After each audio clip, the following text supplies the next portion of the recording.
Imagine an ant. She's walking across a surface, planting a small flag every time she completes a fixed number of steps. Her stride never changes. Her pace never changes. She is perfectly consistent. But the surface changes. And that changes everything. Let's start with the simplest possible case. Our ant is walking across a flat sheet of paper.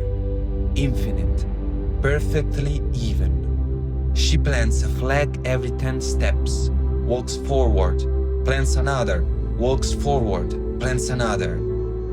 The flags are perfectly equidistant, perfectly predictable. If you look at them from above, you see a straight line stretching to the horizon. This is a metronome. This is the flat ruler from episode 2. The flags tell you nothing except that the ant kept walking. There is no information in the pattern beyond its own repetition. The space is mute. The spacetime is dead. Now, let's change the surface. Pick up a rugby ball, not a soccer ball, a rugby ball. That elongated, elliptical shape is important. It has two very different geometries on the same object. If you trace a path along the long side, from one tip to the other and back, the surface is relatively stretched out. Gentle curvature, lots of space. If you trace a path around the widest middle section, the belly of the ball, the surface is tight. High curvature, the space is compressed. Now send our ant to this ball. Same ant, same stride length, same fixed number of steps per flag. She never changes, but now she has to map a three-dimensional object. She starts at the center of the ball and walks the long way, along the stretched, low curvature path. She completes her journey and returns to the start. How many flags did she plant? Let's say 7. She returns to the center and now walks the short way, around the tight, high curvature belly. Same stride, same pace. She completes her journey and returns. How many flags? Let's say 5. Same ant, same movement, 2 different paths. 7 flags on one, 5 on the other. This is 5 against 7. This is polymetry, not a compositional trick, not an intellectual exercise. It is the direct sonic consequence of 2 paths crossing the same curved object, the same space-time at different densities.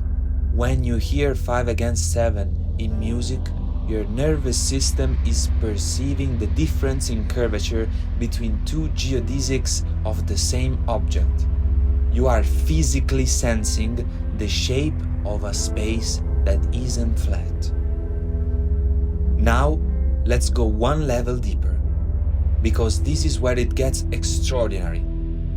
Our ant planted 7 flags on the long path and 5 on the short path. But here's the condition I didn't mention yet. Both journeys must begin and end at exactly the same moment. The ant on the long path and the ant on the short path. They start together and they finish together, because both paths belong to the same ball. Both are expressions of the same whole. So, what happens? The ant on the long path has 7 flags spread across the full duration. Her flags are closer together, more of them, less space between each one. The ant on the short path has only 5 flags for the same total duration. Her flags are further apart, fewer of them, more space between each one. In physics, this has a name.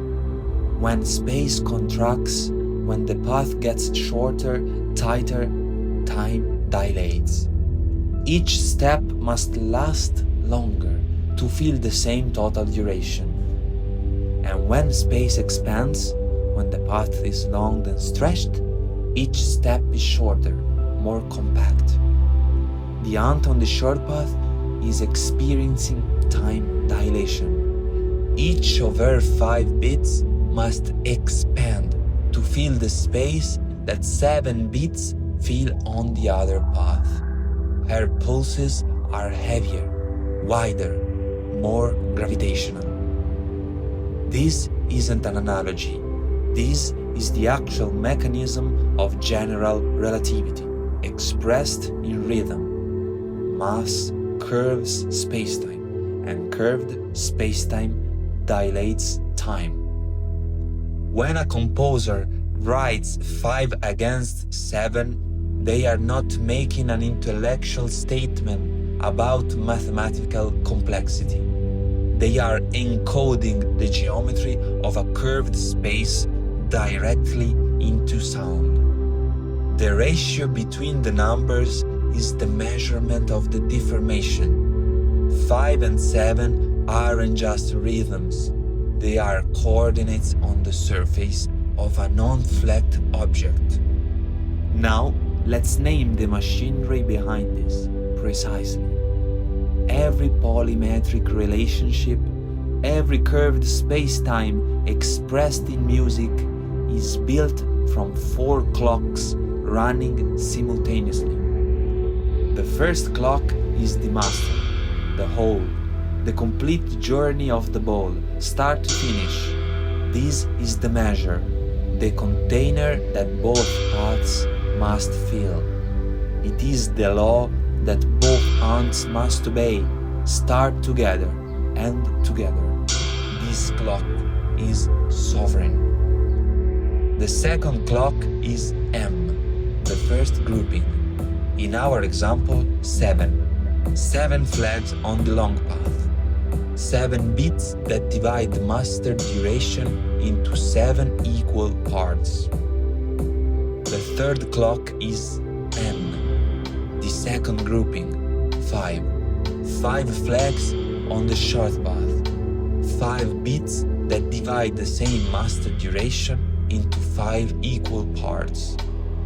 The fourth clock is M times N. 7 times 5, 35. This is the microscopic grid, the finest resolution at which both paths can be simultaneously located. It is the common language between the two ants.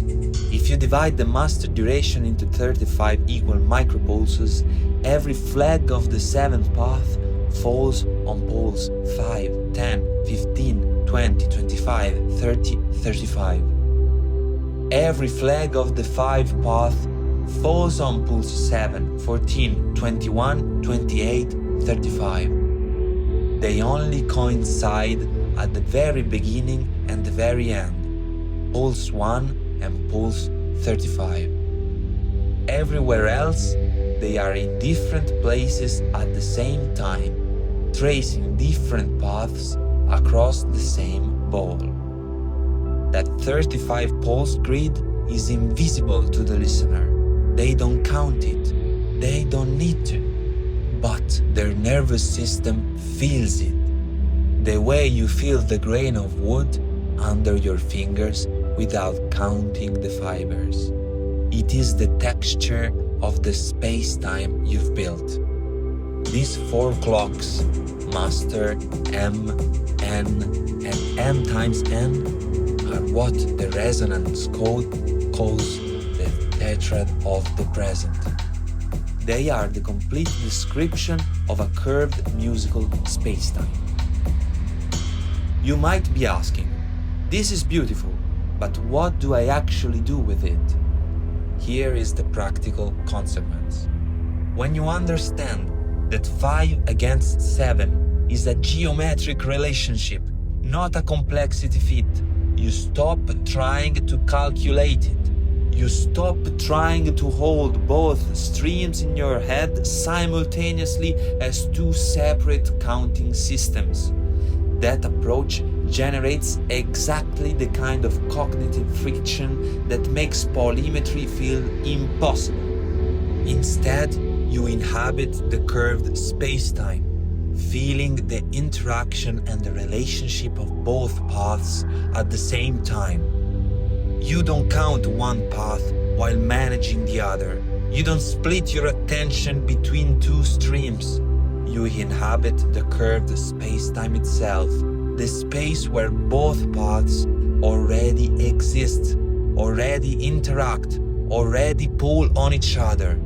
You feel the relationship, the tension between them, the moments where they breathe apart, and the moment at the very end where they collapse back into one. You don't calculate it, you live inside it. You feel the tension, the drift, the resolution, both at once. Not two separate things, one curved geometry.